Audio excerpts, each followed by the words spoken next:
Thanks, guys. Portland's at Detroit, 7 o'clock East at the Little Caesars Arena. The Pistons opened the betting as the 4-point favorites and the total at 209.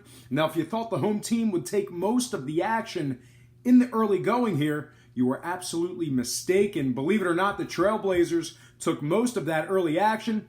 The markets moved this one down to just Detroit -2 against the spread. A lot of folks out there thinking this one will get over as well. Total once again open at 209, bet up to 210.5. Currently, the Pistons are the $1.30 favorites on the money line, but at the moment, I'd probably expect a little buyback here and see the Blazers catch another half a point or so. Right now, Portland's taking just 31% of the current betting handle. Speaking of Portland, they've dropped their last two straight, both of those games on the road. They also covered just 8 of 17 as the official road underdog.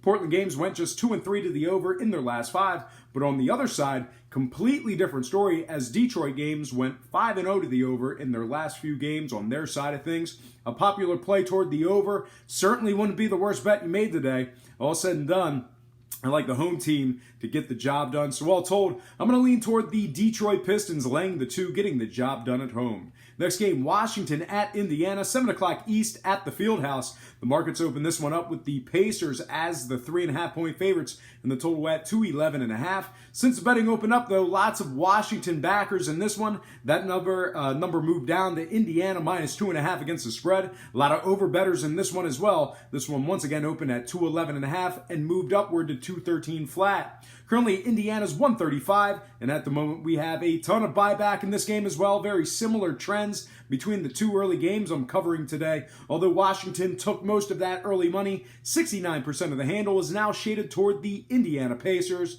They've won 4 of their last 5, 6 of their last 8. The Pacers have also covered nearly 75% of the games that tipped off at the current point spread.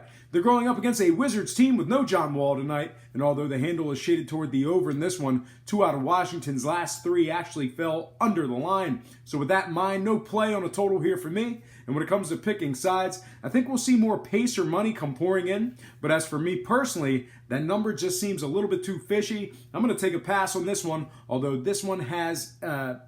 this is one that Indiana has to have with John Wall out of the lineup. All right, next and final game for the show, Dallas at Clippers. Clippers open 5, now 5.5. Total open 213.5, down to 212 and hook. Clippers 3-1 against the number in their last 4, covering nearly 70% of their games that tipped off at the current point spread. They're going up against a Mavs team who lost 8 of their last 10 and failed to cover 4 of their last 6. Dallas games went 3-1 to the under in their last 4, 4-0 to the under in the Clippers' last 4 as well. I think my strongest play on this game would have to be on the total. I tend to lean with the public on this one. Should see this one stay under the 212.5.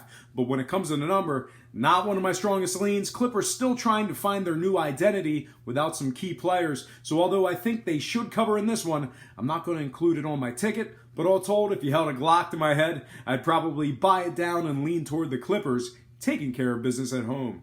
All right, folks, that is going to do it for me. For Brock Page Productions, I'm Brock Page, and have yourself a positive day.